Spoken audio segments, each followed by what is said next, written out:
கற்பூரகாந்ததேகாய பிரம்மமூர்த்திதராய வேதசாஸ்திர பரிஜ்ஞாய தத்தாத்ரேய நமோஸ்துதே. அன்பான யூடியூப் நேயர்களுக்கு என்னுடைய அன்பு கலந்த பணிவான வணக்கத்தை தெரிவித்துக் கொள்கிறேன். டிசம்பர் மாதத்தினுடைய பலன்கள் நம்ம பார்க்கும்போது மிகப்பெரிய ஒரு மாற்றத்தை உருவாக்கக்கூடிய நிலையில் கிரகங்கள் அமர்ந்திருக்கிறது என்பதை மிக சந்தோஷமான விஷயமாக நான் கருதுகிறேன். காரணம், எதிர் வருகின்ற 2025வது வருஷத்துக்கு உண்டாகின ஒரு அற்புதமான கிரக சூழல் என்பது நமக்கு இப்போ நன்றாக இருக்கிறது. ஸோ அதன் அடிப்படையில் 12 ராசிகளுக்கு எத்தகையான சிறப்புகள் நடக்கப் போகிறது என்பதை நாம் எதிர்பார்க்கிறோம். வரக்கூடிய யோகங்கள், அவயோகங்கள், வரக்கூடிய அதிருஷ்டங்கள், அது போலவே ஏற்றங்கள் இறக்கங்கள் எல்லாம் நம்ம அலசி பார்க்கலாம். ஃபர்ஸ்ட் நம்ம 12 ராசிகளுக்கு பார்க்கும்போது பொதுவான ஒரு கிரக நிலைகள் எப்படி இருக்குது அப்படி நம்ம பார்த்துக்கோ. டிசம்பர் மாதத்தினுடைய பலன்கள் நம்ம பார்க்கும்போது, டிசம்பர் மாதத்தில் நமக்கு பிரதான ஒரு ஆண்டு கிரகங்களாகிய சனி பகவான் பலமான இடத்துல கும்பத்தில் இருக்கிறாரு. சனி பகவான் வக்கரத்தில் இருக்கிறார். நாம் ஏற்கனவே வீடியோவில் சொல்லியிருக்கோம். சனி பகவான் அடுத்து சனி பயிற்சி, அதாவது மார்ச் 29ஆம் தேதி 2025 வரை சூப்பரான ஒரு பொசிஷனில் இருக்கிறார். நமக்கு நன்மையை செய்யக்கூடிய நிலை. இந்த வக்கரம் என்பது ஒரு மிகப்பெரிய ஒரு ராஜ வாழ்க்கையை ஆரம்பிக்கும் என்ற ஒரு கருத்தினை நம்ம பதிவிட்டு இருக்கிறோம்.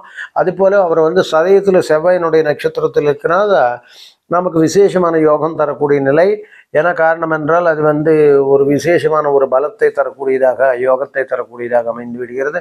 அதுபோல் குரு பகவானும் நமக்கு அவர் வக்கரத்தில் ரோஹிணி நட்சத்திர சஞ்சாரத்தில் இருக்கிறார். சந்திர பகவானோட நட்சத்திரத்தில் இருக்கிறாரு. சந்திர பகவான் நட்சத்திரம் குரு பகவானுக்கு எப்பவுமே ரொம்ப பிரியமானதாக இருக்கும். ஆக ரோஹிணியில் அவர் வக்கரத்தில் இருக்கிறதுனால மிகப்பெரிய நன்மை. குரு பகவான் உங்களுக்கு ரிஷபத்தில் மிகப்பெரிய ஒரு யோக நிலையில் அமர்ந்திருக்கிறார் என்றது நன்றாக நமக்கு புரிகிறது. ஆக அடுத்து குரு பயிற்சி வரை அவர் அந்த இடத்துல இருப்பார். ஆக நமக்கு மே 15ஆம் தேதி அவர் மாற போகிறார். அவர் மிதுனத்துக்கு போகிறாரு. அப்போ நம்ம பார்க்கலாம். அதுவரை விசேஷமான நன்மை நமக்கு அவர் தரப்போகிறார். அடுத்து ராகு கேதுகள் ஆண்டு கிரகங்கள் 1.5 ஆண்டுக்கு நாம் எடுத்துக்கொண்டால், ராகு பகவான் நமக்கு உத்திரட்டாதி சனி பகவான் நட்சத்திரத்தில் இருக்கிறது மிகப்பெரிய ஒரு யோகத்தை தரக்கூடியதாக இருக்கும். ஏன்னா சனி ராகு ஒப்பான ஒரு கிரகம். சனி போலவே கொடுப்பவன் இல்லை, அது போலவே ராகு போலவே ஒரு அசுர வளர்ச்சி தரக்கூடிய ஒரு அற்புதமான கிரகம் நமக்கு சிறப்பான நிலையில் இருக்கிறது. ஆக எதிர்பாராத தனயோகத்தை நமக்கு நிச்சயமாக தர காத்திருக்கிறது. அதே போல கேத்தன் எடுத்துக்கொண்டால் அவர் கூட சூரியனோட சாரத்தில் வந்திருக்கிறாரு. அவர் உத்திரத்தில் இருக்கிறாரு. சூரிய பகவான் நமக்கு ஒளிமயமான ஒரு அற்புதமான வாழ்க்கை தரக்கூடிய கிரகம்.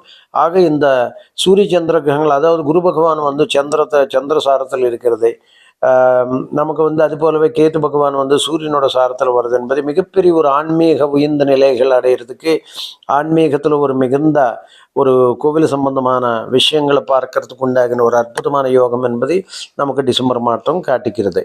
ஆக இந்த டிசம்பர் மாதத்தினுடைய பொதுவாக நமக்கு 12 ராசிகளுக்கு இப்படி இருக்கும், ஒவ்வொரு யோகத்திനും இப்படி கொடுக்கும்.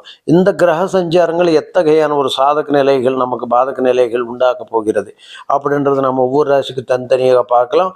ஆக கிரகங்களுடைய ஆய்வு பார்க்கும்போது மிக சிறப்பான முறையில் நமக்கு சனி பகவான் கும்பத்தில் அமர்ந்து கொண்டு விசேஷமாக இருக்கிறாரு. ராகு பகவான் குரு வீட்டில் அமர்ந்து கொண்டு எதிர்பாராத தனலாபம் கொடுக்கறதுக்கு அவர் தயாரான நிலையில் இருக்கிறார். குரு வீட்டில் இருக்கும்போது ராகு எதிர்பாராத அதிர்ஷ்டத்தை கொடுப்பாருன்றது உறுதியான உண்மை. உலகத்துக்கே அவர் கொடுக்குறாரு. ஸோ குரு பகவான் சுக்கிரனுடைய வீட்டில் இருக்கிறாரு. இருந்தாலும் வக்கரத்தில் இருக்கிறது நமக்கு மிகப்பெரிய நன்மை அள்ளி தருகிறது. அதுபோல சனி பகவான் கும்பத்தில் மூலத்திரிகோண வக்கரத்தில் இருக்கிறது அமைத்து தருகிறது. அதுபோல கேது நமக்கு புதனுடைய வீட்டில் இருந்து கொண்டு விசேஷமாக இருக்குது. இனி ஒவ்வொரு ராசிக்கு அற்புதமான யோக நிலைகள் எப்படி இருக்குதுன்றது நம்ம ஒவ்வொன்றாக சிம்ம ராசி அன்பர்களுக்கு டிசம்பர் மாதத்தில் ஒரு அற்புதமான யோகத்தை தரக்கூடிய நிலையில கிரகங்கள் அமைகின்றது. காரணம் என்றால் மாத தொடக்கத்திலேயே ராசிக்கு யோகநாதனாகிய செவ்வாய் பகவான் கடகத்தில் நீச்சம் அடைந்திருக்கிறார். அக்டோபர் 20ஆம் தேதியிலிருந்து அவர் ஜனவரி 20 வரை அங்கேதான் இருப்பார். செவ்வாய் நீச்சம் அடைகிறது என்பது, யோகாதிபதி நீச்சம் அடைந்தால் யோகம் குறைந்து விடும். அதாவது வரவேண்டிய காசு, மற்ற வரவேண்டிய வாய்ப்புகள், மற்ற வரவேண்டிய செல்வாக்கு, கௌரவம் எல்லாம் ஒரு பர்சன்டேஜ் கம்மியாக தான் வரும். அதுக்கு தான் அதாவது ராசிக்கு யோகக்காரகனாகிய கிரகம், யோகக்கார கிரகம் மறைந்திடக்கூடாது அல்லது வலுவை இழந்தக்கூடாது. அந்த வகையில் நமக்கு செவ்வாய் கடகத்தில் நீச்சம் அடைந்திருக்கிறது. அது ஒரு புறம் இருக்கச்சா, ராசிநாதனாகிய சூரிய பகவான் 4ஆம் வீட்டில் கேந்திரத்தில் பலமான இடத்துல உட்கார்ந்து இருக்கிறாரு. இது 4ஆம் வீட்டில் சூரியன் இருக்கிறது, செவ்வாய் வீட்டில் நல்லா அரசாட்சி பண்ணக்கூடிய தொழிலில் மிகப்பெரிய வலிமை கொடுக்கும். காரணம் சம்பாத்தியக்காரக்கனாகிய சூரிய பகவான் வந்து 4ஆம் இடத்துல இருந்துட்டு சிம்மராசி நம்மளுக்கு 10ஆம் வீட்டுன்னு பார்க்குறாரு. எப்போ வந்து 10ஆம் வீட்டுக்கு சூரியன் பார்த்துட்டே இருக்கிறாரோ சம்பாதிக்காரன் வலு விழுக்கக்கூடாது. அவர் 10ஆம் வீட்டு கேந்திரத்தினை பார்க்கும்போது கேந்திரங்களில் பாவக்கிரகங்களுடைய வலிமை அதிகம். ஆக தொடர்ந்து வாழ்நாள் முழுக்க வருமானத்தை கொடுத்துக்கிட்டே இருக்கும். அது அந்த ஒரு நிலை ஜென்ம ஜாதகத்தில் உங்களுக்கு சூரியன் வந்து 10ஆம் வீட்டுன்னு பார்த்துட்டே இருக்குதுன்னு வச்சுக்கோங்க. அப்போ உங்களுக்கு தொடர்ந்து தொழில் இருந்துக்கிட்டே இருக்கும், பிரச்சனையும் வராது. ஏன்னா சம்பாதிக்காரன் எப்போவுமே 2 ஒளிக்கிரகங்களை மறையக்கூடாது. ஒளிக்கிரகங்கள் வலிவான நிலையில் அட்லீஸ்ட் 1ஆவது வலிவான நிலையில் இருக்கணும். அதாவது வந்து இப்போ சூரியன் வலிவான நிலையில் இருந்தால் இப்போ 4ஆம் வீட்டில் கேந்திரத்தில் வலிவான நிலையில் இருக்கிறார், 10ஆம் வீட்டுன்னு பார்க்குறாரு, தொட்டது பூரா சிறப்பாக விளங்கிவிடும். அதுக்கப்புறம் ராசியில் வந்து 2ஆம் வீடு, அதாவது ராசிக்கு 2ஆம் வீட்டில் கேத்து, 8ஆம் வீட்டில் ராகு, நாகதோஷ ஆதிக்கத்தில் இருக்கிறதுனால குடும்பத்தில் கொஞ்சம் சலசலப்பு, தேவையில்லாத பிரச்சனைகள். நம்ம நல்லதே சொன்னாலும் அது வேறே விதமாக போகும்.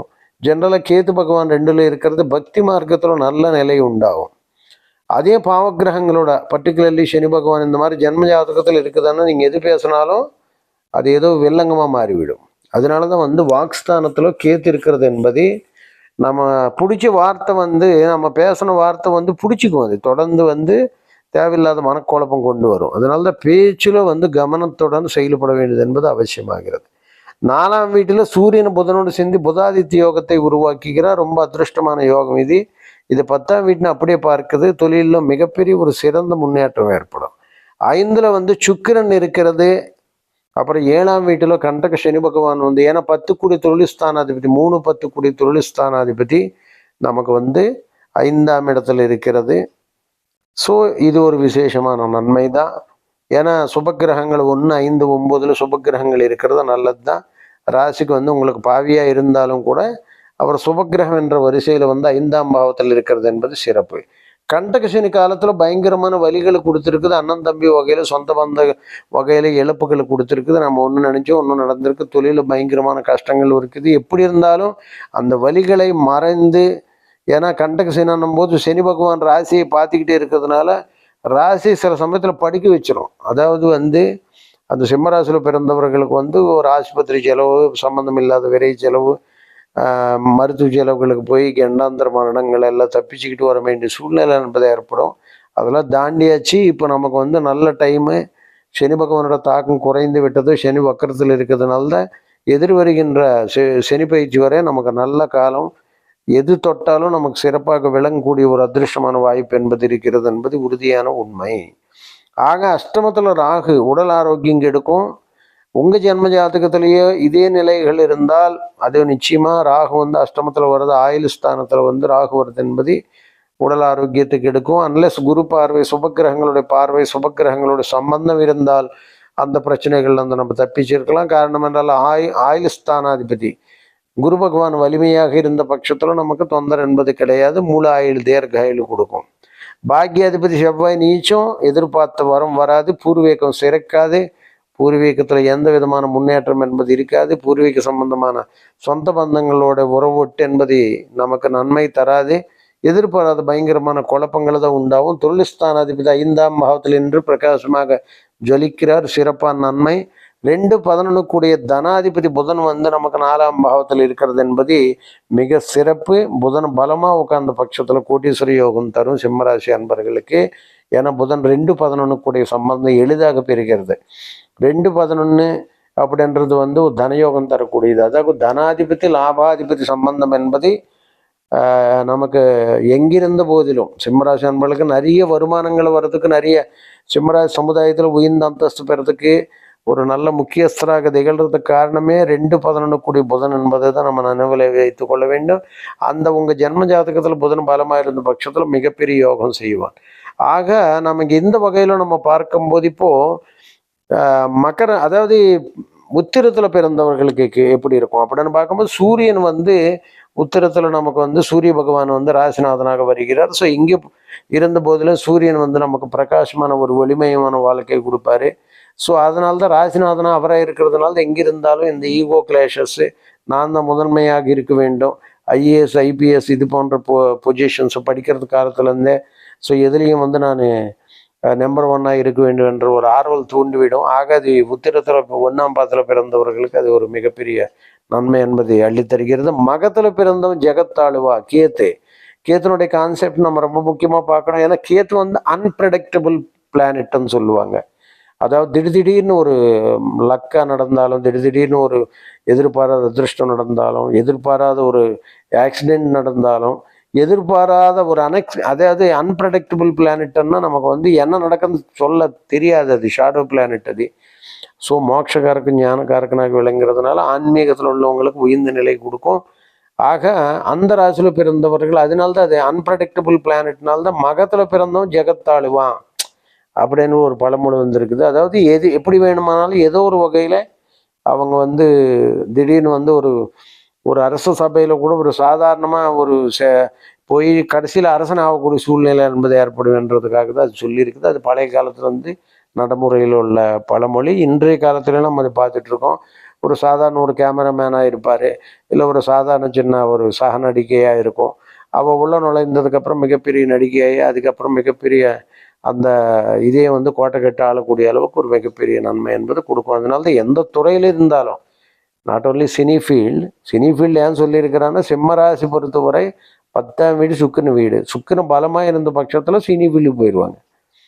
சினி ஃபீல்டு சுக்கின பலமாக இல்லை, கொஞ்சம் பலம், அதாவது 100% 90% பலத்தில் வந்து சினி ஃபீல்டு போய் அங்கே வந்து ராணியை ஜொலிக்கூடிய எனக்கு 90-80% தான் இருக்குது. சங்கீதத்தில் ஒரு வித்வான், ஒரு நல்ல காயகனாக, நல்ல ஒரு காயகியாக அவங்க வந்து சினி துறையில் வந்து பிரபலங்களை எல்லாம் சுக்கின பலமாக இருக்கிறது காரணமாக இருந்துவிடும். இன்னும் கொஞ்சம் ஒரு 50% கம்மியாக இருக்குது அப்படின்னா கவிதைகள் இப்போ இந்த மாதிரி, அதாவது சுக்கின சார்ந்த சங்கீதம் கலைகள் இதில் எல்லாம் முன்னேற்றம் அடைகிறது சுக்கினோட இது என்பது அவசியம். மிக யோகமான கிரகம் அது. அதனால்தான் சிம்மராசியில் வந்து 3-10 கூடிய பாவியாக இருந்தாலும் அவர் இருக்கின்ற பொறுத்து. இப்போ சிம்மராசிக்கு போய் 9ஆவது வீட்டில் சுக்கின்னு இருக்கிறான், 10ஆம் வீட்டில் 8ஆம் வீட்டில் சுக்கின்னு உச்சமடைந்திருக்கிறான் அப்படின்னும் போது கூட நமக்கு பல தொழில் மாற்றினாலும் அந்தந்த தொழிலில் அவன் சிறப்படைவா அப்படின்றது ஒரு கருத்தாக நம்ம வைத்துக்கொள்ள வேண்டும். இது ஒரு மிகப்பெரிய நன்மை.